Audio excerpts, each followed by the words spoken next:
Et de l'histoire à présent sur Radio J avec l'histoire des Juifs de France. Un nouveau dossier préparé ce matin par Christophe Dard. Et ce matin, nous allons vous raconter plus précisément le destin d'un homme dont le nom ne vous dira sans doute rien et qui a pourtant créé l'une des marques les plus célèbres au monde et du monde de la mode. Il s'agit de Bernard Giberstein, fondateur de DIM et inventeur du bas nylon. Ingénieur agronome, il a survécu à la Shoah, il a été un héros de la résistance avant de monter après-guerre une entreprise, véritable success story à la française. Christophe, c'est un tour d'Europe que nous allons donc vous proposer, car avant la France, Bernard Giberstein a connu d'autres pays et c'est en Pologne qu'il voit notamment le jour en 1916. Et oui, à Varsovie, plus précisément, une famille juive pratiquante de la bonne bourgeoisie, avec un père commerçant. À la maison, on parle le yiddish, on respecte bien sûr toutes les fêtes, on va à la synagogue. Et au lycée, Bernard, le petit dernier d'une fratrie de 4, apprend le français, ce qui lui sera très utile plus tard. À cette période, la population polonaise, pour rappel, s'élève à plus de 27 millions de personnes, dont plus de 2 771 000 juifs, soit plus de 10% de la population. En 1935, en raison d'un antisémitisme virulent et d'un numerus clausus imposé aux Juifs, Bernard Giberstein quitte la Pologne pour la Belgique où il effectue des études d'agronomie. Il revient chaque été dans sa famille en Pologne pour les vacances. Et comme le raconte son fils Daniel en 2018 au Times of Israel, le cursus de l'école d'ingénieur d'agronomie est de 5 années. Mais Bernard échoue à l'examen pour l'obtention de ce diplôme en mai 1939. Vous l'aurez noté, mai 1939, avec une session de rattrapage en septembre. Donc, c'est-à-dire qu'en fait, il reste en Belgique pendant la guerre pour préparer cet examen. Du coup, fin 1939, il habite à Bruxelles chez sa cousine Hélène, qui avait, elle, quitté la Pologne dès 1926 et qui fait partie, on y reviendra aussi, de la résistance. S'il avait réussi son examen, Bernard serait rentré à Varsovie et aurait subi la Shoah, tragédie que va subir d'ailleurs sa famille. Ses parents et ses frères subissent effectivement la destruction de leur maison et de leur commerce. C'est ce qu'on apprend dans des échanges de lettres, puis décident de partir pour Białystok. C'est en zone d'occupation soviétique. Ils pensent alors être sauvés puisqu'ils sont plus dans la zone d'occupation allemande, la zone d'occupation nazie, la même d'ailleurs, où il y aura la construction bien sûr du fameux et sinistre ghetto de Varsovie à partir de 1940. D'ailleurs, ses parents à Bernard écrivent une lettre en 1941 dans laquelle ils lui écrivent qu'ils l'attendent. Ce seront en fait les dernières nouvelles qu'il aura d'eux, car ils seront ensuite assassinés, bien qu'il ne saura jamais précisément ce qui leur est arrivé. En fait, à ce moment-là, Bernard Giberstein n'est plus en Belgique lorsque le pays est envahi par l'Allemagne nazie en mai 1940. Il s'est engagé dans l'armée polonaise en exil aux côtés de l'armée française. C'est vraiment beaucoup de troupes, beaucoup d'hommes, cette armée polonaise en exil. En juin 1940, lors de la capitulation, cette fois de la France, Giberstein se trouve avec son bataillon en bordure de la frontière suisse.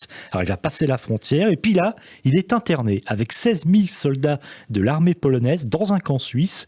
Il va y effectuer des travaux dans des champs, du terrassement sur les routes et il poursuit en parallèle ses études d'agronomie. En mai 1942, Bernard Giberstein s'évade du camp où il est interné en Suisse et il rejoint la résistance en France. Il se rend dans un village de la Loire où sa cousine Hélène et son mari David Gurfinkel sont en résidence surveillée. Et tous deux ont fui en fait la Belgique au moment de l'invasion par l'Allemagne nazie.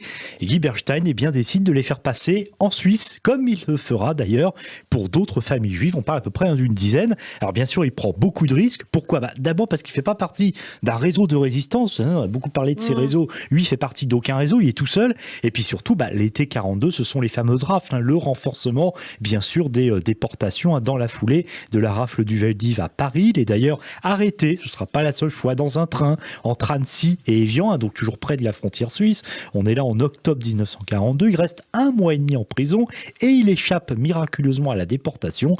À sa sortie, il va changer de nom pour s'appeler désormais Jacques Simon, qui mettra sur sa fausse carte d'identité être né à Médéa en Algérie.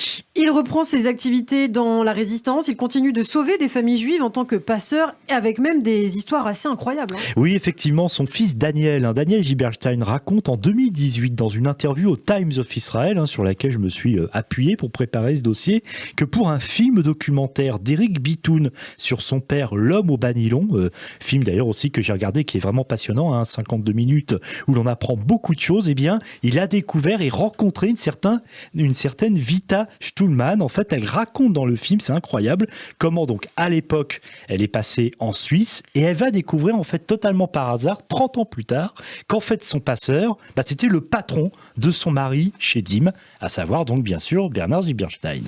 Mais sa vie a été en péril quand même jusqu'à la fin de la guerre. En août 1944, il est de nouveau arrêté par les Allemands à Chambéry alors qu'une partie des condamnés sont fusillés. Il échappe lui au poteau d'exécution et les Allemands prennent la fuite dans la foulée. Il s'engage jusqu'à la fin de la guerre dans les forces françaises intérieures, les fameuses FFI, recrutées comme agent de renseignement. Puis Guy Berstein revient en Belgique.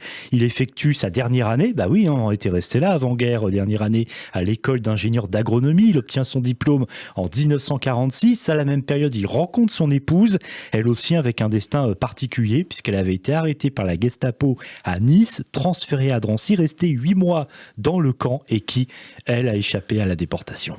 Alors Bernard Giberstein songe à se lancer dans le commerce de jus de pomme. Puis il part aux États-Unis, marqué par une image qu'il a vue à la fin de la guerre au moment de la libération, celle des soldats américains distribuant des bas en nylon aux femmes françaises. Eh oui, qui distribuent aussi du chewing-gum d'ailleurs aussi, effectivement, les soldats américains qui n'étaient pas venus les mains vides. Alors bien sûr, notre homme veut en savoir plus sur ces bas et se lancer dans la confection de ces bas en France. Alors pourquoi les bas en nylon ? Je suis pas spécialiste, mais bon, je suis un peu renseigné sur la question. Que contrairement en fait aux bas en soie, ceux en nylon sont plus résistants, moins chers, qui vont mieux gainer les jambes et qu'en plus ça donne un aspect bronzé. Donc c'est effectivement plutôt avantageux, puis quand même plus moderne pour l'époque. Alors Giberstein, de retour en France, va d'abord créer une petite société à Troyes, et puis il décide en 1956 la fabrication du bas sans couture, cette fois en Bourgogne, à Autun. C'est en Seine-et-Loire, aux portes du Morvan. D'abord dans une grande pièce mise à sa disposition par un évêque, et puis dans la salle inoccupée d'une école. En 1958, la salle de fabrication s'installe dans d'anciennes usines. L'essor est rapide avec 1037 emplois en 1960. La société BJ devient la Société européenne des bas sans couture l'année suivante et une usine de 18 000 m² voit le jour. Et oui, ça s'agrandit, mais il n'y a pas de nom. Alors en 1964, sur les conseils du président et fondateur du groupe Publicis, Marcel Bleustein-Blanchet, qui n'est jamais, on l'a souvent vu à court de brillantes idées, la société va changer de nom et s'appeler désormais DIM, diminutif de bas dimanche. DIM devient très populaire grâce, il faut le dire, notamment à la publicité, que ce soit à la télévision, que ce soit sur les affiches, et puis avec des slogans qui font mouche. Le luxe et la qualité au moindre coût et donc au moindre prix, c'est le slogan. Un autre aussi, voir grand et réaliser ses rêves. Le prix du bas sans couture passe de 10 francs à 2,50 francs la paire, puis Giberstein invente le chapelet DIM de 10 bas pour 10 francs, afin que la femme puisse changer un bas lorsqu'il est filé, et seulement pour 2 francs la paire. On a l'impression d'être au marché là. C'est aussi Qui veut un bas 2 francs, 10 francs, c'est parti. C'est aussi la vente des 3 bas par paire pour avoir un bas de secours en cas d'accident. Et puis bien sûr, c'est aussi le collant sans couture. Plus d'1 million de collants fabriqués par jour, vendus 5 francs. Avec l'essor de la mini-jupe, le collant est en plein essor. Il faut savoir qu'en 1970, DIM, c'est le deuxième fabricant mondial de collants. 65% de son chiffre d'affaires est réalisé hors Europe, notamment en Israël. Et d'ailleurs, au moment de la guerre des 6 jours, Giberstein avait décidé de créer une filiale de DIM en Israël, Gibor, diminutif de Giberstein, mais qui signifie aussi héros en hébreu. En quelques mois, il ouvre 12 usines dans le pays qui emploient 4000 personnes. Il devient le premier exportateur textile d'Israël. Et il rencontrera même Golda Meir, qui lui fera part de son admiration. Dans ces années, Giberstein se donne à fond dans son travail, mais aussi dans ses loisirs.